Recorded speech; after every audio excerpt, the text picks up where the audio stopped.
এই যে রসটা দেখুন কি পরিমাণের রস।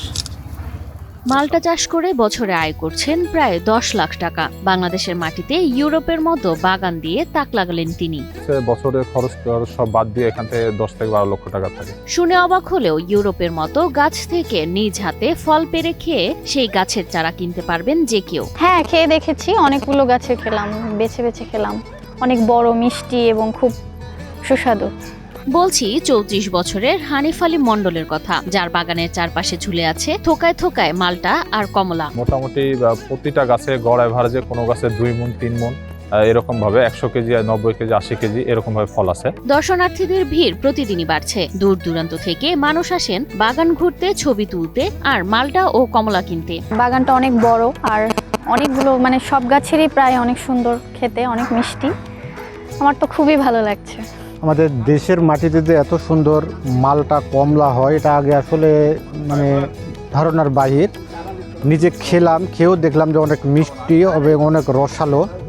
বাজারের মালটার চেয়ে কোনো অংশে কম নয়, বরঞ্চ মিষ্টিটা বাজারের চেয়েও একটু বেশি মনে হলো আমার কাছে। 2019 সালে 12 বিঘা জমিতে তিনি শুরু করেন হানিফ মণ্ডল অ্যাগ্রো ফার্ম। শুরুতে ছিল পেয়ারা ও আমের বাগান, পরে সেই বাগানের কিছু জায়গায় রোপণ করেন মালটা এবং চাইনিজ কমলা। এখন 4 বিঘায় মালটা চাষ হচ্ছে, পাশাপাশি আনা হয়েছে 12 মাসি কদবেল, পেয়ারা, আনার 12 মাসি আমড়া ও আম। এগুলো হচ্ছে 2019 সালের ফার্স্টের দিকে লাগাইছিলাম, মার্চের দিকে।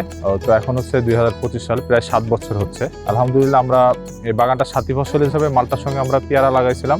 পেয়ারাটা এখানে ছিল 3 থেকে 3.5 বছর, তারপর থেকে আমরা মালটাটা শুরু করি।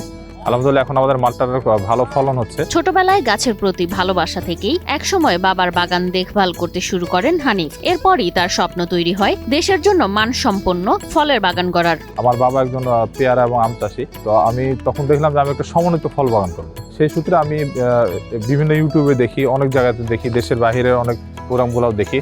খুব সুন্দর লাগে যে আমাদের দেশের মালটা এখন যেটা হচ্ছে সেটা আমরা আগে দেশের বাইরে দেখতাম। আমি তখন ভাবলাম যে কিছু মালটা কমলা করি। কম খরচে মালটা চাষ করে 3 বছর ধরে বাগান থেকে ভালো ফলন পাচ্ছেন বলে জানান হানিফ। এখানে আমাদের জৈব সারটাই বেশি আমরা ইউজ করি, রাসায়নিকটা খুব কম। আমাদের এই মালটাতে কীটনাশক স্প্রেটা, যেটা আমরা কীটনাশকটা খুব অল্প স্প্রে করা হয় এবং লেবার খরচও কম লাগে। সব মিলে আমাদের চাষির কাছে, আমি চাষি হিসেবে আমরা যেটা দেখলাম, আমার কাছে আম বলেন, পেয়ারা বলেন, সবচাইতে অল্প খরচে বেশি মুনাফা সেটা হচ্ছে মালটা। রাজশাহীর চারঘাট উপজেলার ফতেপুর গ্রামে হানিফ আলী মণ্ডলের বাগান যেন ইউরোপের কোনো ছোট্ট ফলের উদ্যান। প্রথমত 200 গাছ নিয়ে আমি শুরু করি। এখন আমার হচ্ছে এখানে 550-র মতো আম গাছ আছে এবং মালটা গাছ আছে এখানে প্রায় 600-র মতো।